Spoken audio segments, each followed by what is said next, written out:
Okay, Purple Belt Techniques Part 2. We are on Calming the Storm. This is against a roundhouse club attack coming towards me. He's stepping in with his right foot with a right hand roundhouse club. So what I'm going to do is step in with my right foot. Now when I step in with my right foot, I need to find his knee.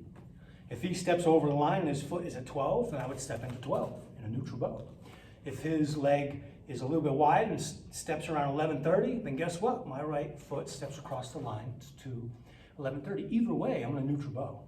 I'm just finding that knee, okay? And as that's happening, my left hand is going to go an extended outward block, and my right hand is going to match my lead leg with a strike. I'm going to strike to the face. So number one looks like this. You can see my stance is a little bit, almost like I'm in a horse stance. But my opponent is here. So I'm in a neutral bow facing my opponent. Okay? So we have one here. From this position, my right hand is going to drive against his arm and check it down. Okay? But I don't want to put it against his body because I want access to those ribs. So I'm just checking it down away from my face. That's all I'm doing, is just kind of smacking into it here, check. Enough where I can get my left hand over the top. This is a vertical punch to the chest. And it's kind of like alternating maces. As a matter of fact, it is alternating maces, except for the back knuckle is not uppercase, it's down on the lower half of his body. Okay? So again, we have 1, 2, forward bow. As I punch, you see that? His body's here, there's a space between his body and his arm. That's where I'm gonna go. And as I unwind into my neutral bow, my left hand's gonna take over as a precautionary check. His arm is probably not this high, unless I'm really fast. And I didn't move his arm at all with my right hand. Typically his arm is kind of laying down towards his side because I hit him in the chest. So his arms are like this.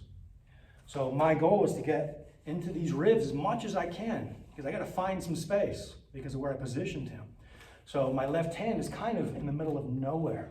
This check is high, like this, as I back knuckle to the ribs, any available opening in his ribs. Precautionary. He's got a stick in his hand. I do not want to get hit in the face. Okay?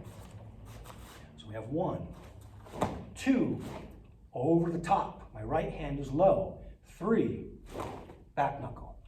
And then I cross out. 1,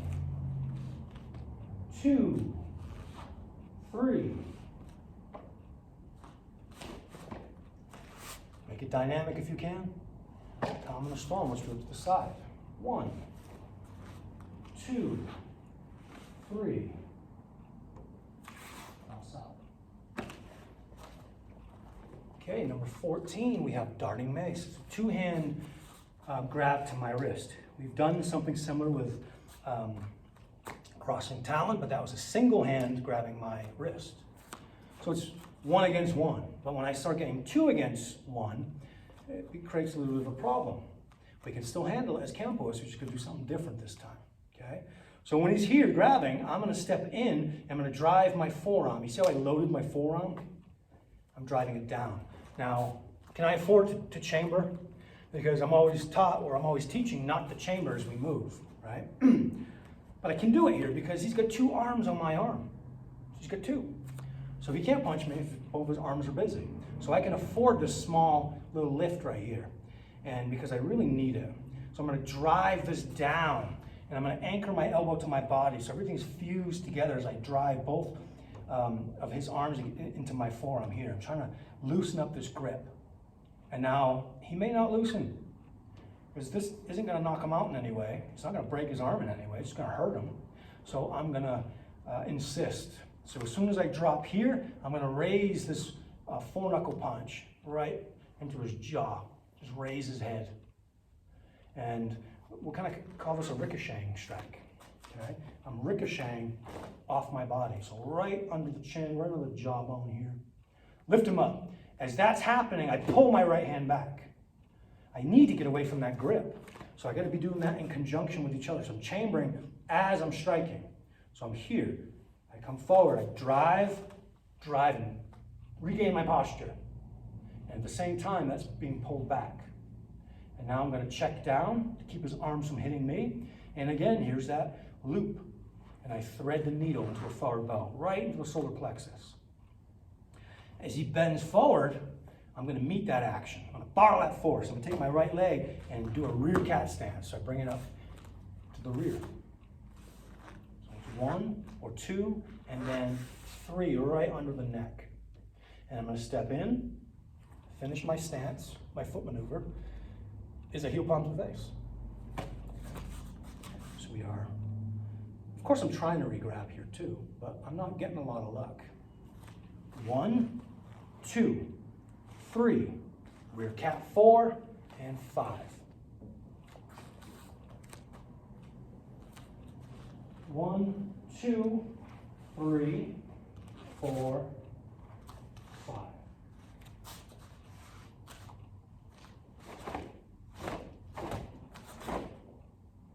Cross out. Pretty easy technique. Okay, let's move on to hooking wings. Hooking wings is a great example of trying to be relaxed and elongating my circles. Okay, this is against a front tackle and or a two-handed low push. I like to do it against a tackle where his arms are coming forward. Doesn't matter though, as long as they're coming forward with their arms outstretched, then this technique fits the bill. Okay, so what I'm doing is 2 outward hooking parries. I did it as a charging ram. I did 1 parry and a heel palm parry going outwards. I did it as 2 outward chops here, which are not necessarily like parries, but they're kind of parries, outward hand parries, because I want the body coming in when I do parting wings. And now we're going to do parries in a different way. We're going to do low hooking parries. So as he's plowing into me here, I'm stepping back, creating a little bit of distance. At the same time, my hands are going to come in and hook. Now, if the arms are super close, then I would try to get to the center line. If they're not super close, then I'm not going to waste time going to the center line. I'm going to find the wrists and connect to them and push them out. But as I'm pushing them out, also pushing back. I want him driving into me. Now, understand this.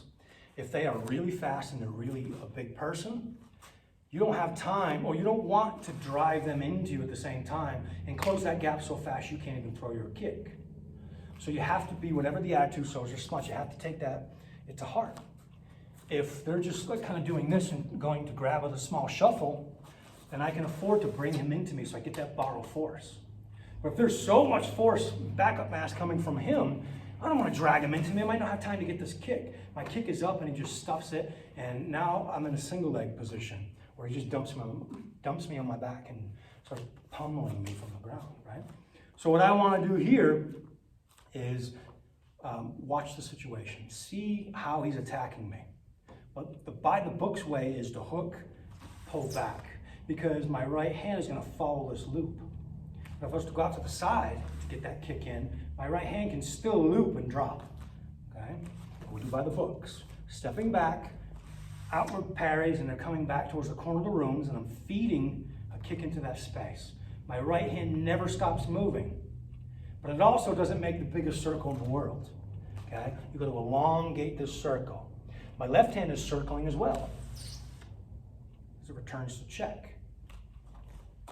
My foot is planting.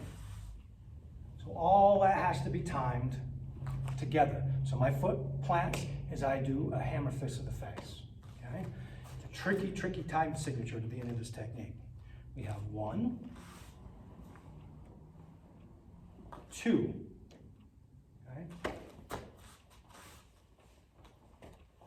Now I'm going to follow this hammer fist into a figure 8. So I start to angle this. All in one angle. And there's my figure 8 pattern again.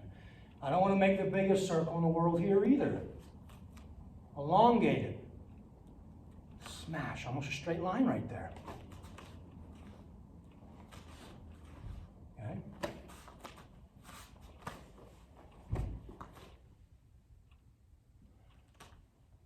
Forward bow. I'm going to shoot forward with a push drag. As I like to go into reverse bow here. All the way up into my reverse bow. Vertical elbow under his chin. Unwind to neutral as I drop a heel palm followed by a claw and rip all the way down the body. And now this right hand loops over as I cross out.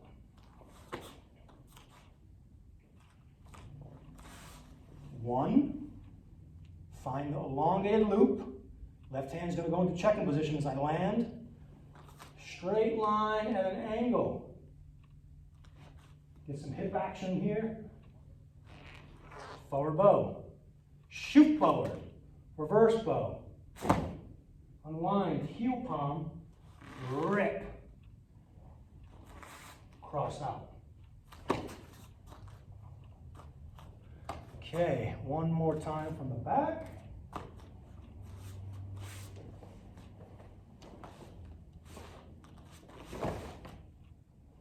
Cross out. Hooking wings. Play with that one. You can get real dynamic with these moves here.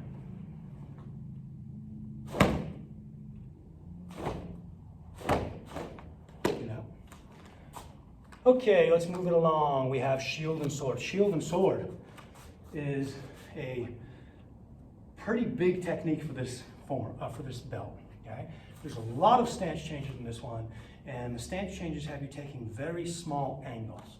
So it's got to take a little bit of work to get this one down. This one here is against a left step through punch. So I'm facing 12. So follow along here. I'm going to step out, just up the line a little bit towards about 12:30. And as I do that, I'm going to throw an inside parry with my right hand. And as I do that, my left hand's going to take over with an outside chop. So it comes up and chops my opponent away.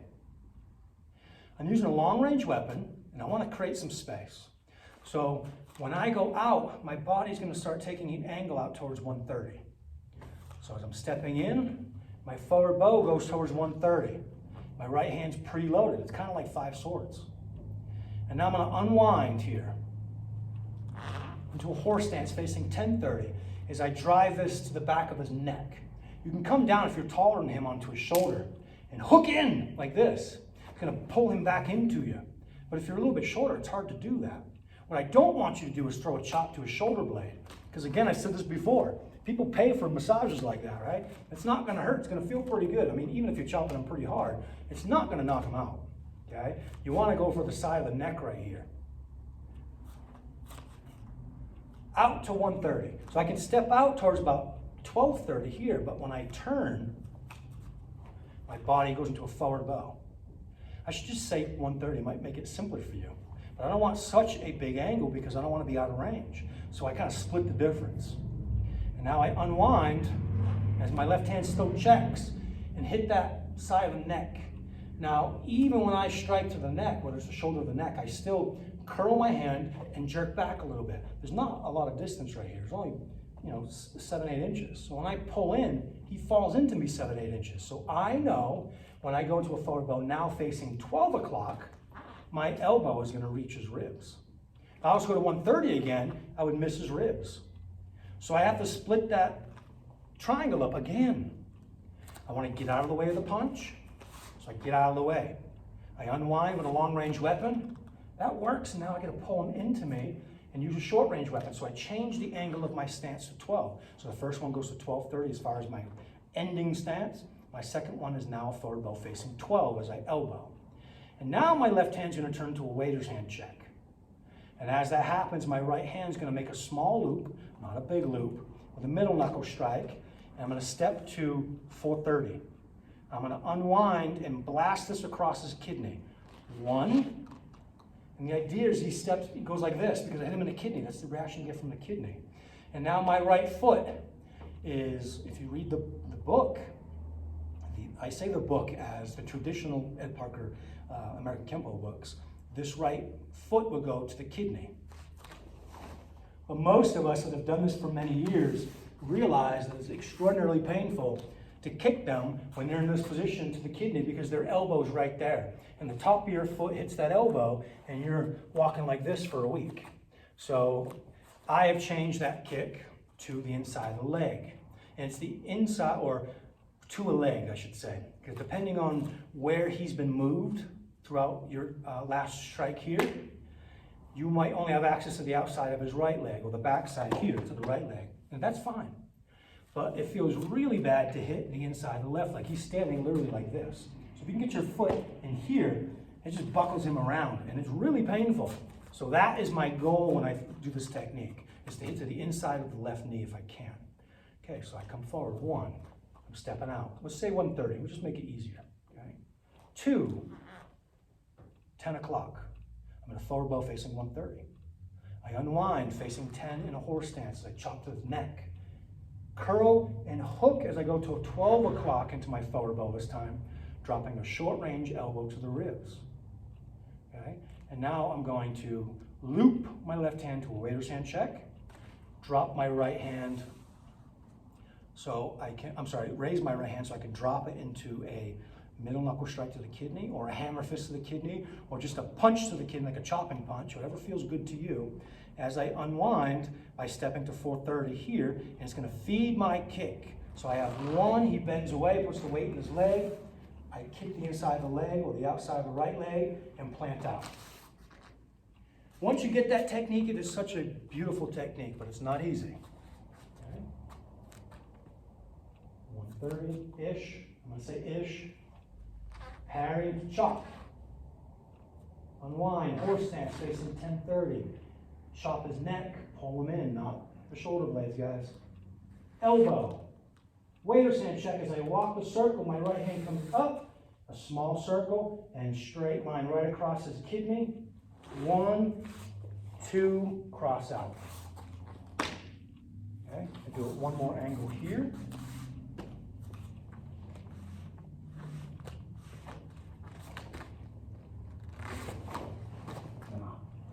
Okay, shield and sword.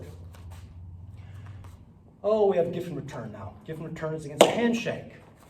Category completion. We started as an orange belt going to the outside, striking inwards. As a purple belt, we're going to go to the outside, but downwards this time. Okay?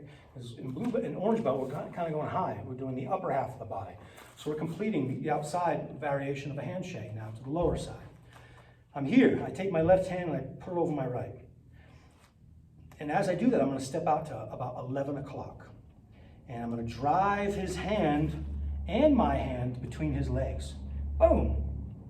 My left hand's going to snake around the back side to grab and pass off. So my right hand passes off his left hand. I call this an arm wedgie because that's exactly what it is.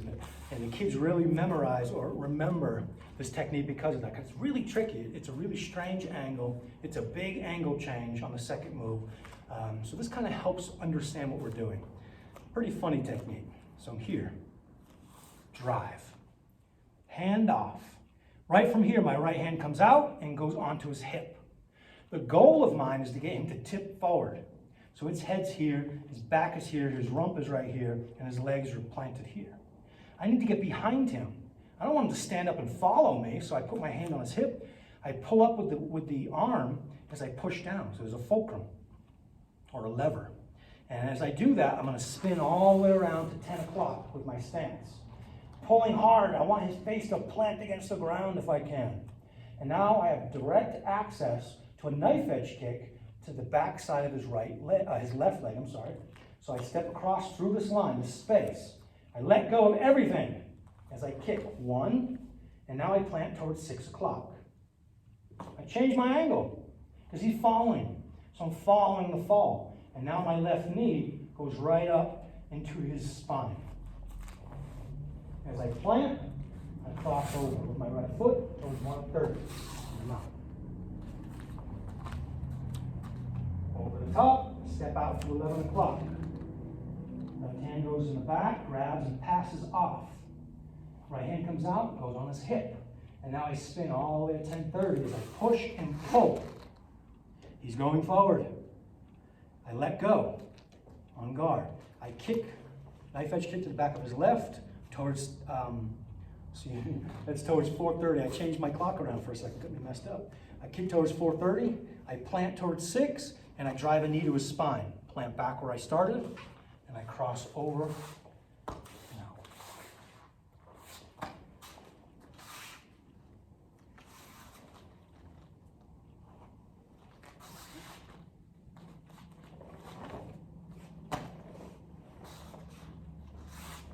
Gift in return.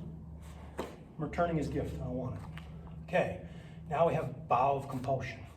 In bow of compulsion, let's say that me and my opponent are arguing with each other, and he's getting in my face. So I put my hands on him and say, hey man, relax. I got no beef with you. And he utilizes my hand against his chest as a wrist grab. So you imagine somebody pushing my chest. I put my hands on top of his hands here, and I crunch forward. That just bends the wrist back. And so that's what he's doing to me. So this is against somebody that would know a wrist lock, like a judo lock. You may never get into this predicament in your life. You may get in this predicament by accident. He may say, you're just grabbing and coming forward because maybe you push a little too hard, and that accidentally bends your fingers back. So it's just a wrist lock from the front, however you get into that position, okay? So what I'm gonna do is take my left hand and put it to the back side of his hand. So I got my hand on his chest, his hand's on my hand, I go on his hand. So I'm just stacking hands. And I'm gonna step forward to 12 o'clock and drive my elbow into a solar plexus. So I gotta get low here. So I break off into like a wide kneel stance as I come low to the chest. And that right there continues to drive through under his chin. So my elbow hits two different points of his body in one arc, one circle. So one and rip. What goes up must come down. My hand swings back down as I drop in my stance and rip all the way through, reverse that motion like I'm doing a dance of death technique with my legs in the opposite position. I chop to the groin. And now that I hit to the groin and I do this, I get the knees wide open. Happens every time, okay? So I do a rolling back knuckle. My right hand makes a small loop as I whip my hips and my shoulders around, and I back knuckle the inside of his left knee. And now from here, I just load it up. Now, you could do a figure eight here with a back knuckle to the inside of his right knee and cross over. And it's a very fast, fluid motion, but there's not a lot of power on that back knuckle as I'm going away. So I do it as a vertical punch.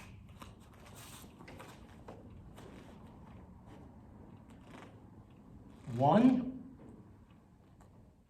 I just come up the circle, but face as if I'm gonna throw a punch from point of reference of hammering.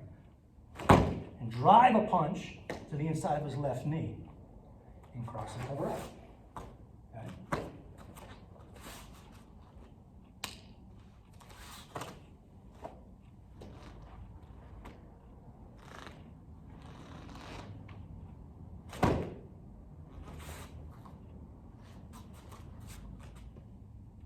Check. Wide kneel. Chest. Rip up. Sink down your stance. Claw down all the way down to the groin. Reverse that action. Hit the groin. Turn your hips. If you want to go all the way in a reverse bow, you can. If you want to just turn your shoulders, that's fine too. Make a small loop. Inside of the knee with my hands checking high. Raise it up. And drive into a reverse closed kneel to the inside of his left knee. His right knee, I'm sorry, and then cross out. Great technique. Okay, we're getting close, guys. Obstructing the storm. Obstructing the storm is an overhead club to my head. Okay, I'm going to step with his right hand, by the way. I'm going to step towards 12 o'clock with my left foot as I do a cross block. Okay, I want my right hand on top of the left. So if my left collapses, I'm in a great position to still control the fate of my face with that club, okay? So right hand, back hand on top. And now from here, my right hand is gonna glide to his wrist. Remember, his arm is coming from 12 to 6, holding a stick. Glide to his wrist.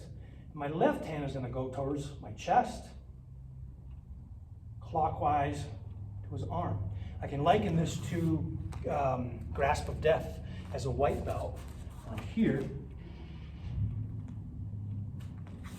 and I do this. This arm lock is the exact same thing, except for the arm lock for white belt is down by my hips. This one's above my head, okay? Right behind my left, left is high. My whole body's in a horse stance facing 130. My opponent's about 1230 at this point. Right hand slides to control the wrist. Left hand is going to roll around his arm. Not away from his arm, on his arm. I never want to lose contact when somebody has a club, at this position anyway, okay? Because it's above my face. So when I slide here, I grind against his arm. And as soon as I am perpendicular with his arm, I'm gonna make a small C-step in reverse with my left foot. So I'm at 12 o'clock, my foot's gonna go around and come back right to where I was. I'm just on the inside of his leg now, the inside of his right leg. 1. My right hand slides back. Left hand is going to grind on his arm. I cat up, go back to where I was. So I say cat up, but it's really, if I was to take a picture of my C-step, ching, right there, I'm in a cat stance. And then I go back and plant. Now, I'm not buckling his leg. I don't want him to hit the floor. I want to control my opponent's body because the club is right near me now in my control. I want to keep him there, okay? He's now bent over, but I have control of him.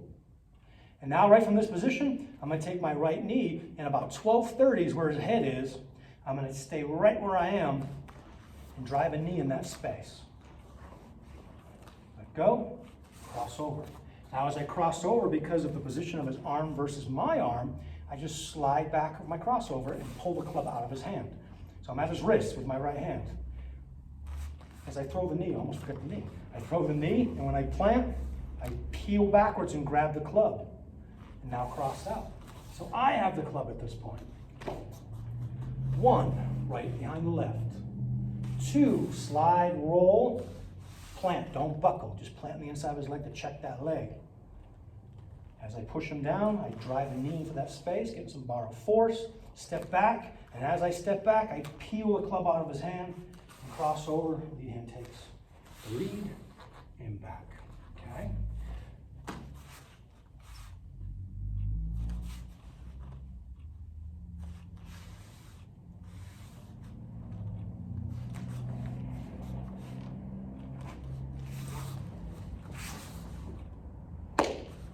Struck the storm, let's try this direction.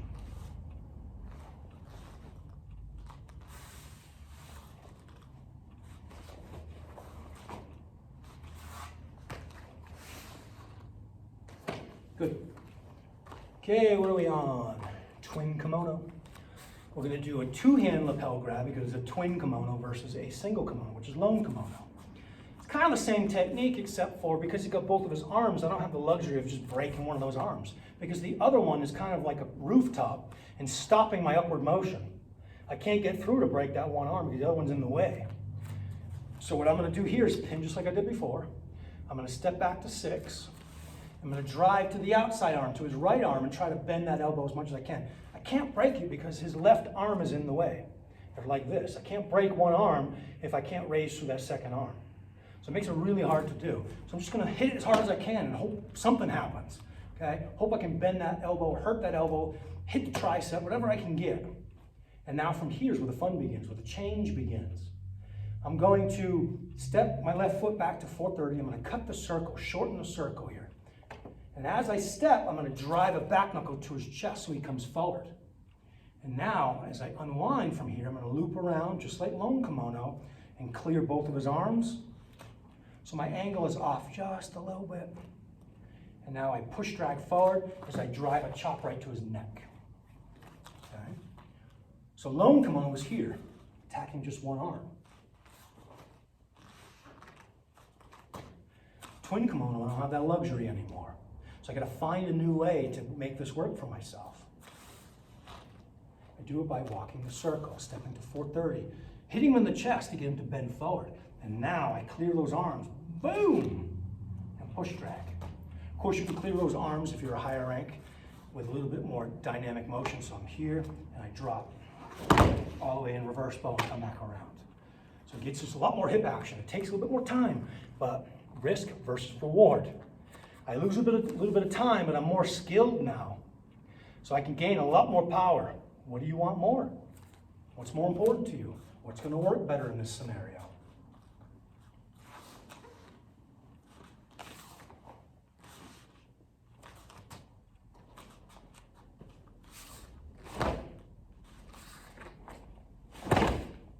There it is, twin kimono. Pretty simple. Now we have the sleeper. We have a step through right punch to our face. As they're stepping through, I'm walking up the line and blocking to the outside of the elbow. And thundering hammers, I went from my hip to solar plexus. Did all that fun stuff. I'm going to do something a little different this time. I've already learned how to strike low. So now I'm going to strike high with the ridge hand. So I'm going to use the ridge part as if I was chopping to the groin, but that same bone, so I don't want to hit with my thumb because I could dislocate this by pushing on that bone. If you ever caught a basketball or a football incorrectly, hits like that, it just wants to push this bone out and you dislocate or sprain that thumb. Don't do that. You risk hitting on your wrist on the jaw and the radial bone, and that's going to hurt you, right? So we want to move to this stiff bone right in the ridge of the hand. That's called a ridge hand. And that is a pretty strong little bone right there. And that's going to go right to the squishy part of the neck. Okay? But you're going to be accurate, because even if you hit the jaw or the chin with that ridge, it's probably one of the better places to hit on your hand, but it's still going to hurt. So try to aim for the squishy stuff. Now, if you make a mistake and hit your forearm on the squishy part of the neck, that's not really a mistake, is it? You're really going to hurt somebody in there. So it's not called a forearm, it's called a ridge hand for a reason, okay? It's also a lot smaller than the forearm, so it fits into this gap a little bit nicer. Okay, so here's what we're going to do. We're going to step in, we're going to block, and I'm going to go right into a forward bow as I just drive at an angle right to the neck. And now from here, we're going to go into a choke. This is a choke. That's why it's called a sleeper. We're going to put him to sleep. My left hand is going to go around his head as I come up to a rear cat, grab my hand, and just like the last technique we did, obstructing the storm, I'm not going to buckle, but I'm going to check his leg. I'm going to keep him in place with my stand, kind of staple him to the floor as I plant. And now from here, I bring it in and squeeze. In jiu-jitsu, we do this a lot as like a clinch, just grabbing your monkey fingers or monkey grip around the hand and pulling in. I want the ridge still choking against his neck. Now, you can definitely put him to sleep here, but it's a lot easier if the shoulder, his right arm that punched, is spitting out of this small space between my arms. It's really hard to show you with just me in here. I need another body, but again, we can't do that right now. So as I block, what I do to ensure that that shoulder is going to come sticking out, imagine that I blocked his shoulder here and I popped up. His elbow is right in this space. So when I come around, his arm gets trapped, almost bent in this position. So I can't get his shoulder to choke his own neck because his arm is down. So here's a little move that I do, and I want you to practice this when you have a body, and you'll see the difference is immense. It sets up this technique into a arm triangle choke, which is a lot deeper. Same thing, forward bow, snakes around. Now watch my shoulder. I dip my shoulder. I'm getting underneath the bottom of his tricep, and when I step in, I lift. And now look at this space. His arm is spinning right over my shoulder rather than sitting here. So when it's over that shoulder and I start to squeeze, my ridge hand, my forearm is choking the left side of his neck, and his shoulder is compressing against his right side. So now we have a triangle choke. And now right from here, I take a break. I take a breather. I let him settle down a little bit. Okay? This is where I put him to sleep, and the technique's over. If I can't seem to get this choke, I take my right foot, I go into a forward bow, facing 1030, and that will buckle his leg out. His body starts to fall. And as his body falls, I'm going to use my hip to throw him to the ground. Imagine a spiraling staircase. He's wrapping around my body to the floor. I don't want to throw him and go chase him down. He does an up kick or something like that, I get hit. I am a controlled martial artist, so I control my opponent where he goes. Once I'm in that forward bow facing 1230, here, my left foot is going to jump all the way back to about 5 o'clock. And now I'm going to unwind as I let him go around my hips, around my leg, and fall to the ground. It's like a low hip throw. And from here, I drop my knee across his chest. As he pops up, I time it. So one and I punch right to the face. That is the sleeper. Let's put it together a little bit more fluid now. 1, 2. I dip and I grab. I'm around and grabbing. Forward bow, buckle. Hip throw. Compress down, punch.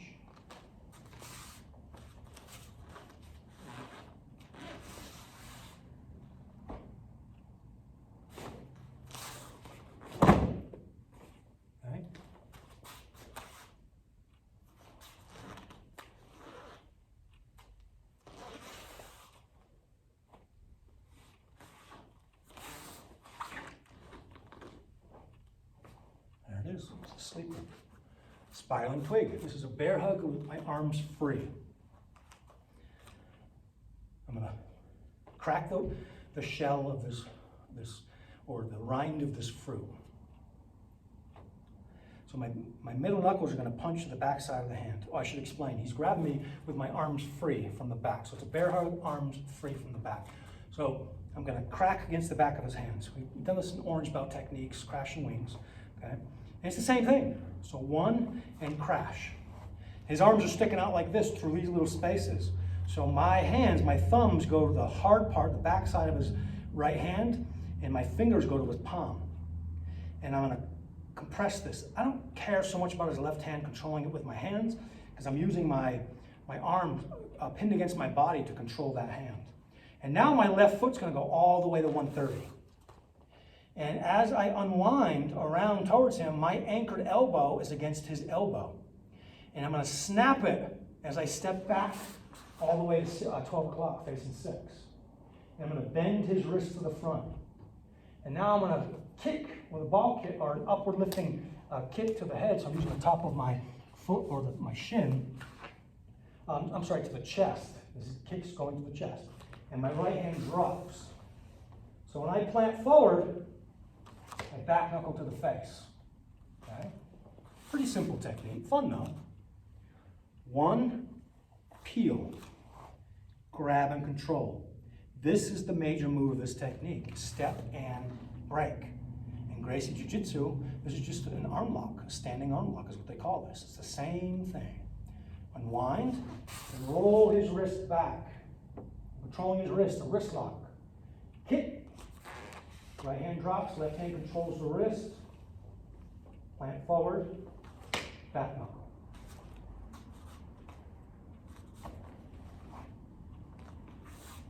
Break. That's it. Simple technique. Any questions, let me know about that one. Cross of destruction, it's a rear two-hand choke from the rear, okay? So they're around the back, fingers to the front, thumbs here. I'm gonna utilize his thumb as a fulcrum point, as a break. I love this technique, okay? So I'm gonna look to my left as I grab his hands. I'm just gonna lock my fingers into any available space that I can find behind or under his hands, okay? I'm gonna walk out into a horse stance, or step out into a horse stance. And as I do that, with my turn, you can see my neck turns into him, so it goes backwards a little bit. And as I go out to the left, you can imagine that his thumb is on the back of somebody's neck. My head turning pushes it back. Me walking that way pushes it back like this. So I mean, do that on yourself. Put your palm of your hand on the tip of your thumb and drive back. Of course it don't feel good. That's that jammed basketball we just talked about a couple techniques ago. It's the same idea here. So I'm going to force him to let go of me. So I'm grabbing. I step out and look as far to the left as I can as I anchor my elbows down. I'm forcing his thumb to be dislocated, forcing a sprain on that thumb. He will let go, I promise you. And now from here, I take my left hand, which is holding onto his left hand, and I bring it over my head. I'm holding onto his right hand as well. I take my right foot and do a reverse step through to 730. Here. So I'm in a left neutral bow facing 1 o'clock. My opponent is at 330 right now. Okay, but my body's going the opposite way, and I'll show you why. So I'm pulling him with my left hand. When it went over my head, I pull. If I pull his right hand, then his right foot wants to step forward. I'm sorry, if I pull his left hand, okay? Pull his left hand. I'm pulling forward. I'm pulling his right hand to me. That right there is going to cause his right foot to step forward. See, not having a body is sometimes confusing for your instructor too. Okay, so from here, left hand to left, right hand to right. As I step out, I sprain the thumb. I take his left hand and bring it over my head. His right hand is going to be underneath his left, and I pull it, and I pull his left. He steps in, give me the access to the inside of his right knee. And so from here, I'm going to go right up the line towards 1 o'clock with a knife edge kick, if I can reach. Otherwise, I throw a ball kick to the inside of his knee. And I plant, and I pull his left hand down towards my belly button, inwards and down, and I take his wrist, and I force it up to 1 o'clock. So it's this right here. I'm taking the left, and breaking it over his right. I'm pulling it back and pushing this up, so it's just gonna snap his arms. It's a beautiful, beautiful, beautiful arm lock. Absolutely love this technique. From here and break.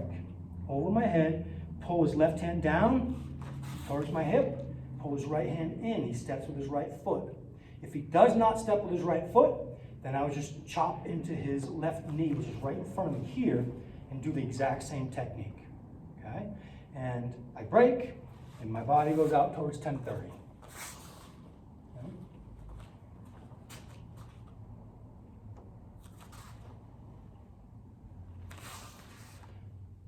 I'm going to pause right here and just mention something, because I just did something that I tell my students not to do, and it's important here, because when you get to blue belt, you're going to get to another technique. Okay? And I know people are teaching, I see some people teaching this incorrectly sometimes, and I want to make sure that there's a distinct difference between the two purple belt, or the purple belt move and the blue belt move.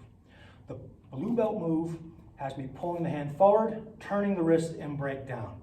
When you get up into the higher ranks and you go back to purple, a lot of us tend to do the double break on the purple belt technique because we're adding more to our technique. But as a beginner, you do not do that. You just do the thumb break. Okay?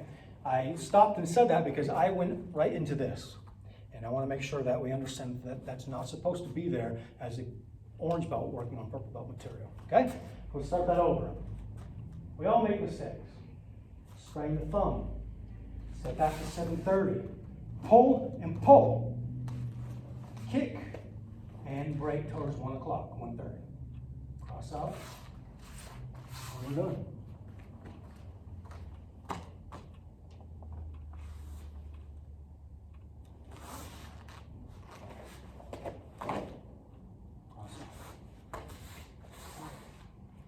Once you have that habit, it's hard to let go, I'll tell you that. Okay, and last but not least is flight to freedom. This is a pretty tough technique. There's a lot of material going on this one. So here we have a hammer lock. Somebody's grabbed me on my wrist, just like locked wing. It's locked wing, guys, okay? But the what if is when I go back for locked wing, he blocks my elbow. I can't go back and finish my technique because I can't get backwards. He blocked me. That doesn't mean I have to abandon ship and get beat up. That means I just go on to a variation. And the variation is I'm going to go forward this time. So I step back, I re-grab with my right hand, I get here, he blocks me. That's okay. I take my left foot and I step over the line. I'm going to take my right hand, which is behind my back, and bring it to the front. It's easy to lead with your elbow and then follow with your hand. I do have a human being that I'm trying to pull forward. And as I pull forward, I'm going to go into a heel kick to his ribs. So right under, if his right arm is out like this, you're going to kick him right here. So lead with your elbow, pull out, and throw your heel kick. Boom. Now here's the most important part of this technique, besides not falling down, is taking your right foot and planting it back over the line. Do not do anything with your body until that foot is on the ground. You can't hold a human being up that's aggressive and pulling you and spin around like this. I have no stability, guys. I'm on my left leg and only one leg as I'm trying to stand myself back up while he's pulling me. So you got to plant the foot down before you turn. So 1, re-grab. 2, I step, pull, kick, plant. And you want to plant over the line just a little bit, okay? Over the technique line, over the toe heel alignment line. And now when I turn, I drop my elbow really hard. And that's going to flip him around so he's stuck like this. Okay? So we were here, and forward, pulling, heel kick over the line. My left hand's just checking. I'm going to drop my elbow as I turn. At the same time that my leg is down, I want my foot down on the ground here. And now I'm going to step through and kick out the back side, the inside of his left knee. As I cross over towards about 11:30, I drop my left forearm as I pull up onto his elbow and snap right there. And finish my cross. Okay.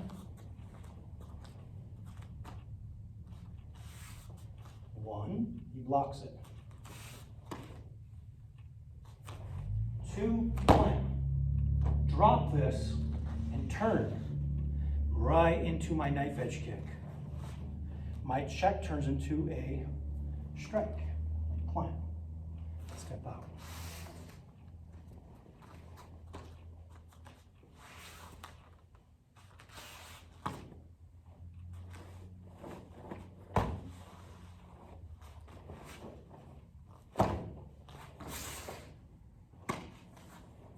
And that is the end of our purple belt techniques. If you have any questions, please let me know. You can reach me at the school. You can reach me via email. You know all the places to get a hold of me, guys. Leave comments below if you need to. Appreciate it very much, guys. Thank you. Bye.